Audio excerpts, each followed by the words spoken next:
submitting your assignment 2 minutes before the deadline, going to your gate after final call, or not having the newspaper ready as your pup starts to squat? These out on a limb, last-minute type of gambles get your heart racing. But what if history and the fate of the world was on the line? Remember the great nuclear world war of the 80s? Yeah, me neither, because lucky for us, it never happened. All thanks to one Mr. Stanislav Petrov of the Soviet Air Defense Forces. One fateful night in 1983, sirens blaring, the Soviet early warning system that Petrov manned flashed a terrifying message: incoming missiles from the United States. Protocol was to inform Soviet superiors, but Petrov had other ideas. He dismissed it as a false alarm. Why? It was just one missile, which he thought was strange for a first offensive. Like, why not fire 50 or 100? Then the second warning came: 4 more missiles blazing over the skies from the US. So what do you do now? You dismiss it again, duh.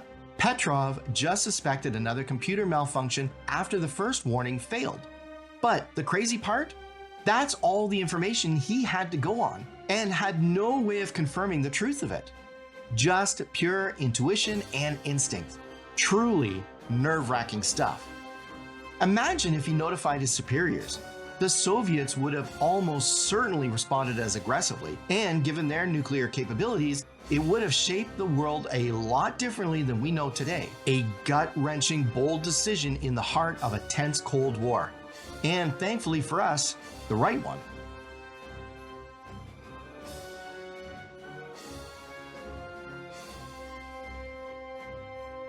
Oh, I almost didn't see you guys there. Sorry about that. Just like Johann Rall, am I right? No? Well, let me tell you about it.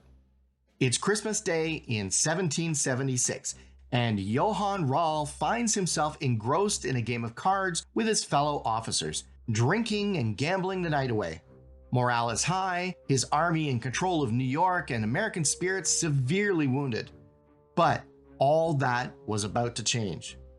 Little did he know, the legendary George Washington quietly leads the Continental Army across the Delaware in an attempt to surprise Rall and his forces. And here's your twist in the tale.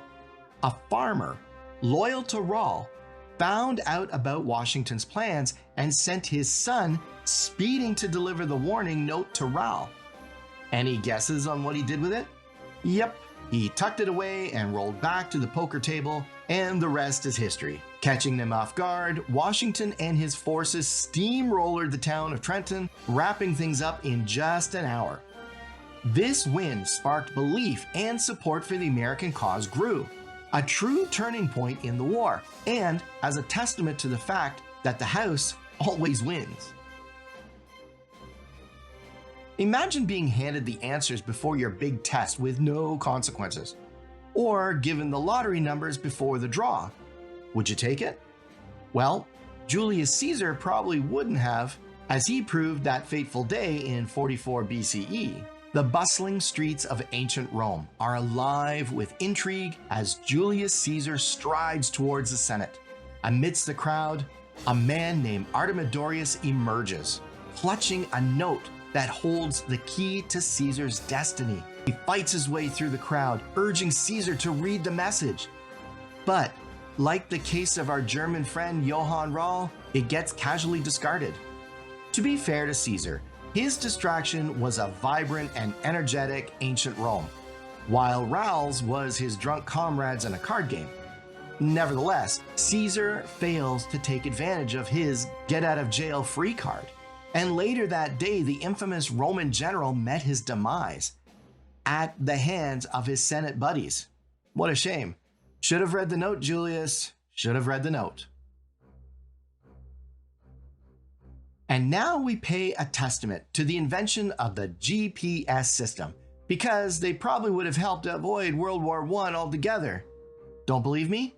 Well, let's have a look. Let's visit Sarajevo, Bosnia, where Archduke Franz Ferdinand, heir to the Austrian-Hungarian Empire, was visiting with his wife to oversee some military training. What he didn't know was that his routine visit was about to become the setting for 2 assassination attempts and the catalyst of World War I. Yikes! The first, during his motorcade, where a member of Young Bosnia, a group of separatists seeking Bosnian independence, launched a grenade at the car but failed to harm the couple. The second and fatal attempt was where things got eerily unfortunate. At the last minute, the Archduke wanted to visit the injured from the earlier incident, but the language barrier confused the Czech drivers. They ended up going on the wrong street entirely, and believe it or not, it was right where Gavrilo Princip of Young Bosnia was casually enjoying a cup of coffee. Right into the lion's den. What a crazy coincidence! And Princip seized the seemingly heaven-sent opportunity and fatally shot the Archduke and his wife. The rest is history. The domino effect of this assassination erupted into chaos within weeks, all because of a wrong turn. Believe me now about the GPS systems? How many times have you done something without thinking twice, then immediately regret it afterwards? Well, if you don't remember what it felt like, just hear about the wild events that a USSR submarine had to endure in the autumn of 1962. The Soviets sent a number of submarines, including B-59, to deliver arms to Cuba, being their communist ally and all, submerged in the dark depths of the ocean and pursued by a worried US naval fleet. The B-59 crew were cut off from the real world, unable to contact Moscow. The captain, Valentin Savitsky, believed war had broken out above the surface, ordered them to fire their nuclear torpedo, a move that would have surely provoked an aggressive US retaliation. But like every spy novel, here's the twist. Out of the 4 submarines on this delivery mission, B-59 was the only one that required 3 senior officials to unanimously sign off on the firing of the special weapon as it was known. So, who was the hero who refused? None other than Vasily Arkhipov, who not only managed to talk Savitsky out of it, but also convinced him to resurface and contact Moscow.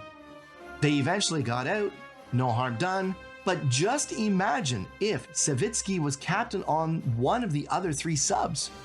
It's hard to believe anything other than outright global war if a torpedo was fired.